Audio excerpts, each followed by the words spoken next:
I'm not sure why. Just a lot of things didn't work the way I expected. As usual. Here's the sound coming up. Didn't work the way I expected. 5, 4, 3, 2, 1. I'm John Miglosh for the Wisconsin DMA and the International Society for Strategic Marketing. Well, the camera seems to be working really well. I penciled in the 22nd of July out in La Crosse. There's a print conference. I'll have more information on that as time goes on. But I think it's the first get-together. It's mainly screen printing, which isn't my main thing. But I thought, if you want to meet in La Crosse, it's about the same distance from Milwaukee as it is from Minneapolis and Chicago. So it might be a nice place to go. And there's a rock concert afterwards, I think in the city. I don't know if it has anything to do with the Print Expo, but I'm going to be heading over there. At least it's penciled in on the 22nd of July. Hope to see you there. Let's get over to the news. I really like this story. Schick launched the Intuition Razor back in 2003, and my understanding is it's a razor that dispenses shaving cream as you shave, so it must put it down just ahead of the razor or something. I'm not sure it would soften anything up. It would obviously lubricate the process, but it wouldn't. I was taught that you want to let it sit on there for a while to soften the whiskers. And what's interesting about this is that Schick had no idea what was going on. Schick had no idea who was using it, which is typical of a big brand, I think. And what happened was the Edgewell execs came across a video of Molly Burke. I believe this is probably Molly Burke. It says Molly Burke in the lower right. A model who is blind, shaving her legs for the first time with a Schick Intuition.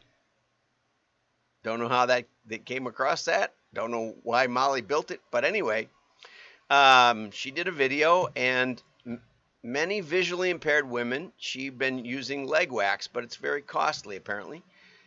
Thick shaving cream can mute the feeling of hair, making it harder for women to sense how close their shave is. Edgewell must be the Schick executive. What a name. What a great name. Edgewell for a razor company, apparently. Okay. No, doesn't say who Edgewell is here that I can find. Maybe it's the name of the people that make it. Oh, it's costly, said Brud Fogarty, Schick Intuition's brand manager. So anyway, so Schick is kind of apologizing for not making their commercials and their outreach to visually impaired women more obvious, more user friendly. But eventually they got it. And this is reminiscent of stories like the Pine Sol breakthrough, or the of the Arm & Hammer baking powder in the refrigerator breakthrough, or a lot of with Pet Edge, we had a breakthrough because of machine learning, which is in my book.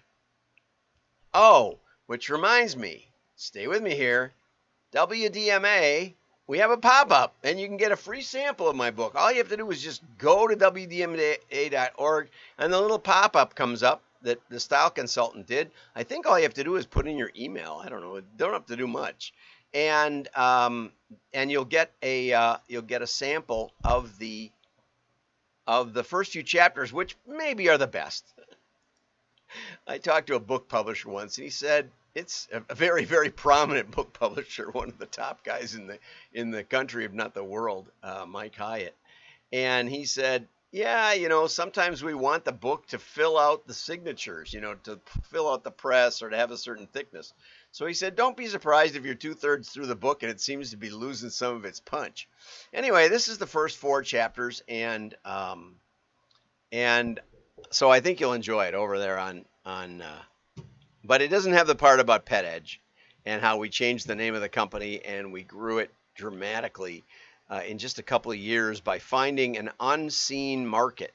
So there are a lot of unseen markets even among the blind, as Schick found out. And I'm not trying to be facetious here, but they said that also women who later in pregnancy have trouble. I think they have more to worry about than shaving their legs, but if that's what they want to do. And it may also be more effective for women with arthritis. Now, what's interesting too is that my dad, when I was learning to shave, he told me that his uncle, Uncle John, who I was named after, John Robert, his Uncle John was blind, and that Uncle John shaved in the shower. And he said, you're not blind, but you can learn to do it. He said, I've always shaved in the shower, and it's the easiest place to do it. Less muss and fuss, and so I always have. And you just do it without looking. And I know there's special shower mirrors and stuff, but if once you learn to do it, you can do it. You do it by feel. So I identified with this. Okay, here's an interesting article.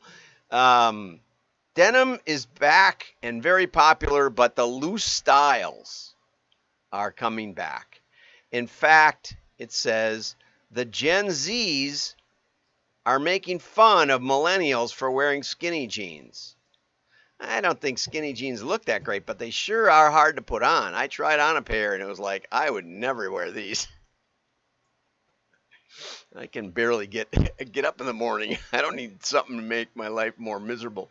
But what you've learned, once you get to my age, you learn that style is a sort of a cyclical thing. And if you wait long enough, all those old clothes, if you can still wear them, will come back into some sort of style. And so my Pater pants, which I have several pair, are right on the button, it looks like, with the Gen Zs. Woo! I have a belt I got back in junior high, and it's real leather, and so it's still supple today. And now this was about 15 years ago. It's wide with big rivets on it. And I saw one in Target or somewhere, and I said, "Oh, my belt is back. I can wear that again." And I wear it a lot. My kids say it's now out of fashion a second or third time. But anyway, people put on some pounds during the pandemic, and so these are the top selling jeans right now, and they're up like 20%. Okay, here's a controversial article, and I really like to hear from you guys on LinkedIn. This is Andrew Bolton, and Andrew apparently makes fun of the people that hang out on LinkedIn, which I am guilty. And he said that one of his posts was about how you should never give your best work to bad clients. And that's a good question. So I've been thinking about that. And I encourage you to go over to wdma.org and subscribe, and then you can access the show notes every day. And this next article on the Facebook antitrust is very, very interesting, but not going to cover it in its entirety. So anyway, Andrew says, copywriters are pulling ideas right out of the sky, right? And I have to admit, so are good data people. I mean, you may not believe that, but the idea. Let's go back to the PetEdge story a little bit. So PetEdge let us do a model. They sold to dog groomers, and if you ever saw the movie, the John Candy movie, Best of Show, you'd know that some people are very, very, very serious about their dog grooming. And so, not surprisingly, the best market in the fall, right before the holidays, was upscale areas, high income, high population density, high per capita income, high education. I mean, high, right? And so we kind of thought that must be right, and we went with it. And we made a lot of money for the company. I'm trying to remember what it was called before PetEdge. It wasn't called that. Anyway, I can't remember. We actually led to that change of name by this next part of the story. So they said, okay, you made us, 6 figures in just one model. Bottom line, return on investment, it was, I don't know, 5-fold or something, 500% return on investment.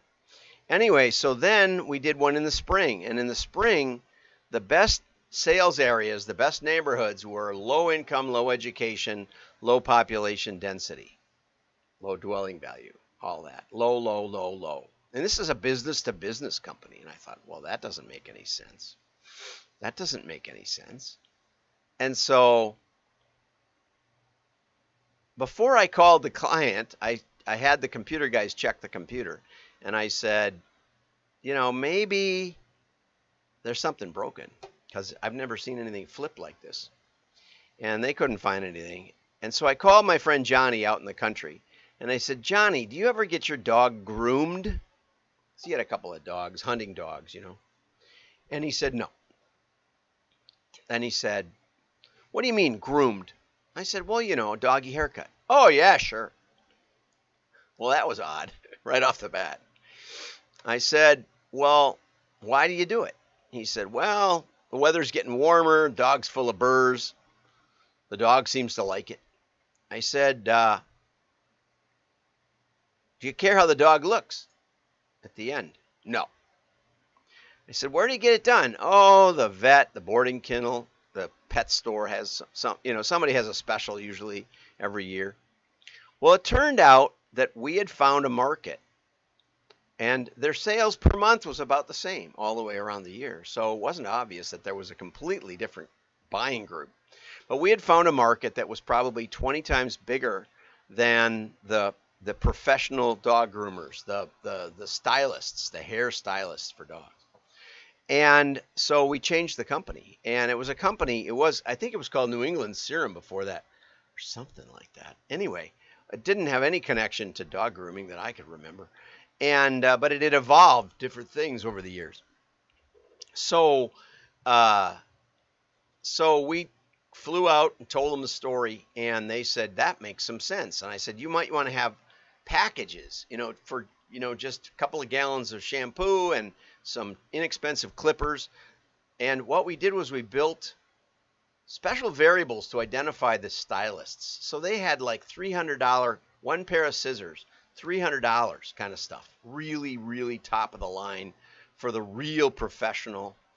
And we categorized those items to identify the real professional, because we didn't really want to sell them the cheap, crummy stuff. But we knew that there were people that were just zipping the dog and really didn't care. And homeowners, it turned out, also were interested in just buying a package and getting started on their own, just to clip the dog. And so that grew the company 20%. It had been kind of slowly declining. And then it grew 20% more the next year and 20% more the next year. And that really changes the valuation. And they ended up selling the company. But the point is that creativity, when people listen, creativity can be a powerful force. Now, on the other hand, I remember telling Erwin Helford, the founder of Viking Office Products, that his main competition wasn't other office supply catalogs or office supply stores, really. I said, the average small business thinks that they're buying their office supplies from the local store, because the local store comes around and gives them a big catalog of office supplies, and they place the order. What they don't realize is that stuff's all coming from some big warehouse in New Jersey. I said, you should think about, show a picture of a main street and put the companies that you're doing business with in that area. And, you could inkjet it on the cover and show people that, others in your town are working with us. We're just as much a local business as that warehouse in New Jersey. And he did it, 100%. And Viking, I think, grew like double, expanded into the UK. And he ran that cover for a long time. Did I ever get paid? No, not a cent. And so I understand what Andrew's saying here, is that good ideas, even if executed, are kind of rip you off. But even worse are the good ideas that I gave to people and they didn't execute, and they didn't even try them. And those, what a waste, And what I found, I told somebody the other day that I had 17 companies that doubled or more, up to tenfold, their sales while they worked with our company. And in some cases, their valuation went up way more than that.